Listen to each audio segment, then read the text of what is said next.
தமிழக அரசியல்ல சில நேரங்கள்ல ஒரு வேட்பாளர் மட்டும் பேசப்பட மாட்டாங்க.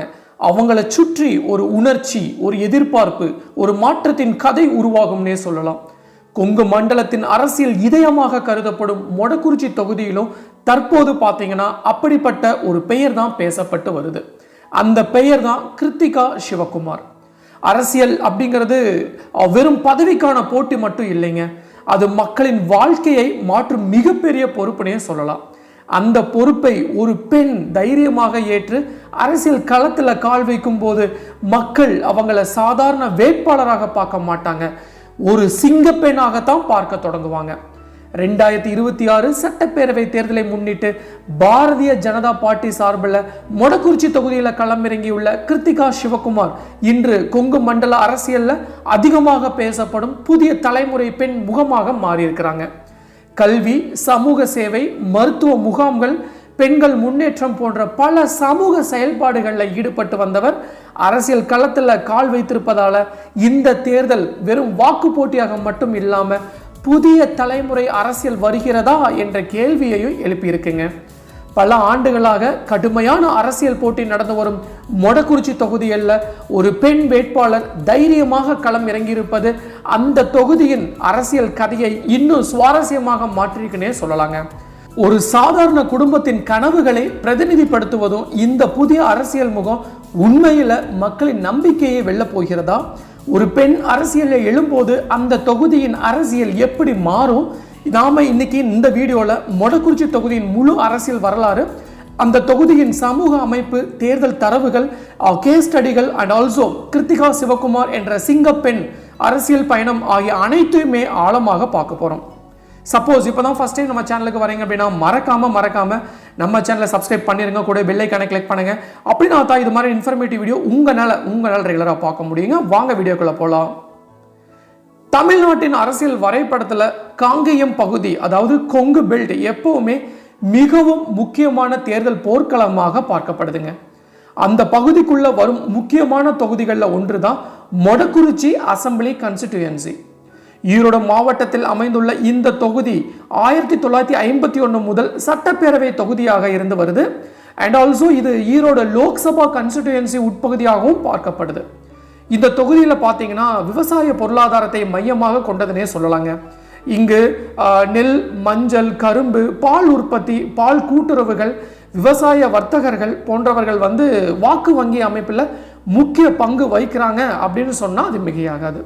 குறிப்பாக சொல்லணும்னா கொங்கு வெள்ளாளர் கவுண்டர் சமூகமும் விவசாய குடும்பங்களும் இங்கு அரசியல் முடிவுகளை தீர்மானிக்கும் முக்கிய வாக்காளர்களாக கருதப்படுறாங்க. இந்த தொகுதியில் தேர்தல் வரலாறு பார்த்தீங்கன்னா மிகவும் சுவாரஸ்யமாகவே இருக்குங்க. அதாவது சொல்லணும்னா 1996 தேர்தலில் இந்த தொகுதியில் ஒரே நேரத்தில் 1033 வேட்பாளர்கள் போட்டியிட்டது இந்திய தேர்தல் வரலாற்றிலேயே ஒரு பெரிய சாதனையாக பதிவாயிருக்குங்க.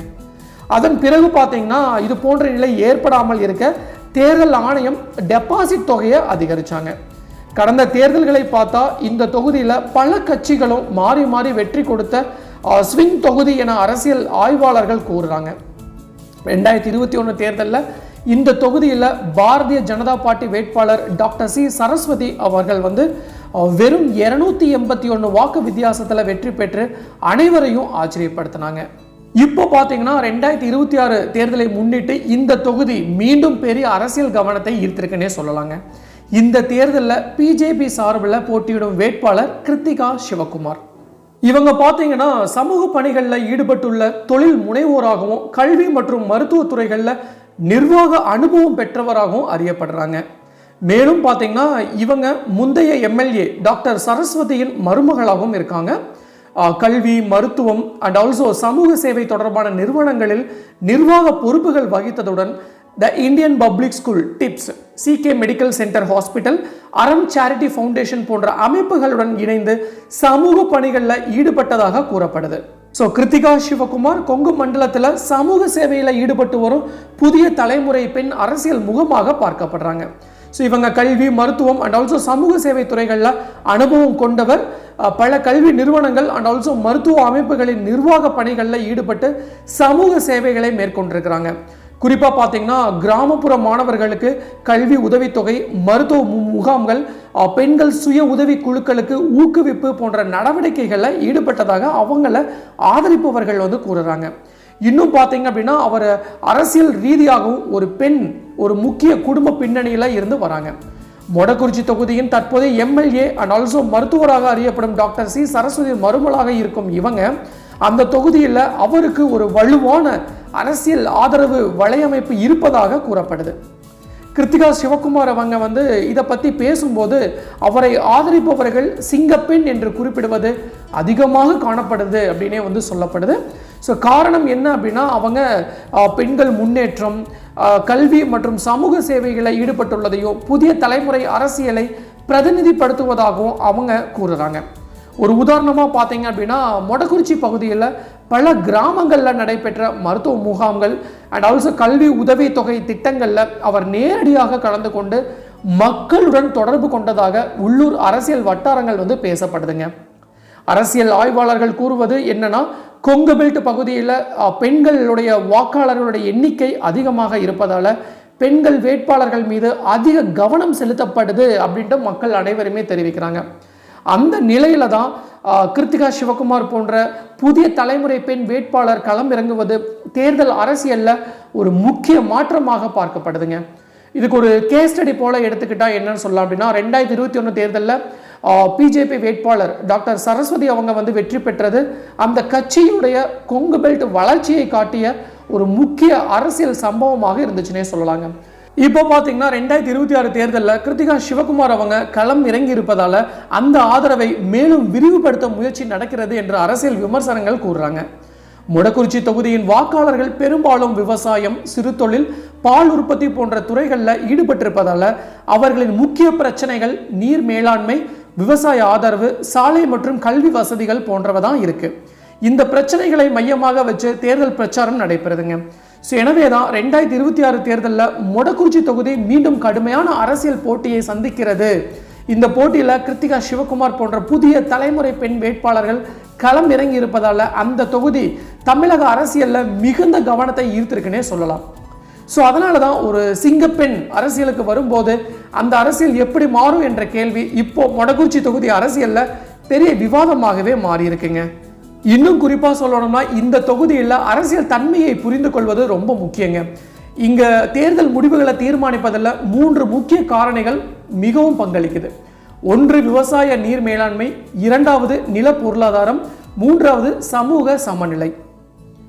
உதாரணமாக பார்த்தீங்கன்னா காவிரி மற்றும் பவானி ஆற்றின் நீர் விநியோகம் குறைந்த ஆண்டுகளில் விவசாயிகள் பார்த்தீங்கன்னா ரொம்ப அதிருப்தியை அதிகரித்து அரசியல் முடிவுகளில் மாற்றம் ஏற்படுவது கடந்த தேர்தல்களில் காணப்பட்டதாக கூறப்படுது. அதே மாதிரி தாங்க பால் உற்பத்தி கூட்டுறவுகள் அண்ட் ஆல்சோ விவசாய சந்தைகள் மேண்டிஸ்னு சொல்லுவாங்க. இங்கு உள்ள பொருளாதார அமைப்பில் முக்கிய பங்கு வகிக்குதுன்னே சொல்லலாம். இன்னொரு உதாரணமாக 2021 தேர்தலில் பிஜேபி வெற்றி பெற்றது கொங்கு பெல்ட்ல அந்த கட்சியின் வளர்ச்சியை காட்டிய ஒரு முக்கிய சம்பவமாக பார்க்கப்படுது. இப்போ 2026 தேர்தலில் இந்த தொகுதி மீண்டும் கடுமையான போட்டியை சந்திக்கிறது. பெண்கள் வாக்காளர்கள், விவசாய குடும்பங்கள், சுய உதவி குழுக்கள், பால் உற்பத்தியாளர்கள் ஆகியோர் எந்த கட்சிக்கு ஆதரவளிக்கிறாங்க என்பதையே தேர்தல் முடிவை தீர்மானிக்கும் முக்கிய காரணியாக இருக்கும் என்று அரசியல் ஆய்வாளர்கள் கூறுறாங்க. ஸோ அதனால தான் மொடக்குறிச்சி தொகுதி அப்படிங்கிறது ஒரு வெறும் தொகுதி மட்டும் இல்லைங்க, அது கொங்கு பெல்ட் அரசியலில் ஒரு முக்கிய சோதனை மையமாக பார்க்கப்படுதுங்க. அண்ட் ஆல்சோ இந்த தேர்தலில் கிருத்திகா சிவகுமார் போன்ற புதிய தலைமுறை வேட்பாளர்கள் களமிறங்கிறதுனால இந்த தொகுதி மீண்டும் மாநில அரசியல் கவனத்தை ஈர்த்திருக்குன்னே சொல்லலாங்க. ஸோ இறுதியாக சொல்லணும் அப்படின்னா ஒரு தேர்தல் அப்படிங்கிறது வெறும் வாக்குகளை எண்ணப்படும் அரசியல் நிகழ்வு மட்டும் இல்லைங்க, அது ஒரு தலைமுறை மாற்றம் தொடங்கும் தருணமாகவும் மாறலாம். குறிப்பாக பார்த்தீங்கன்னா ஒரு பெண் தைரியமாக அரசியல் களத்தில் கால் வைக்கும் போது அது ஒரு வேட்பாளரின் பயணம் மட்டும் இல்லைங்க, பல பெண்களுக்கு ஒரு நம்பிக்கை கதையாக மாறும்னே சொல்லலாம். மொடக்குறிச்சி போன்ற அரசியல் வரலாறு கொண்ட தொகுதியில் கிருத்திகா சிவகுமார் போன்ற புதிய தலைமுறை பெண் வேட்பாளர்கள் களம் இறங்குவது அந்த மாற்றத்தின் அறிகுறியாக பல பேர் பார்க்குறாங்க.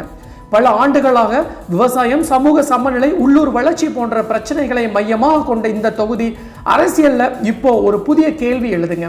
மக்கள் பாரம்பரிய அரசியலை தொடர்வாரா அல்லது புதிய தலைமுறைக்கு வாய்ப்பு கொடுக்கவா? இந்த தொகுதியில் வெற்றி யாருக்கு கிடைக்கும் என்பதை தீர்மானிப்பது இறுதியில் மக்கள் தான்.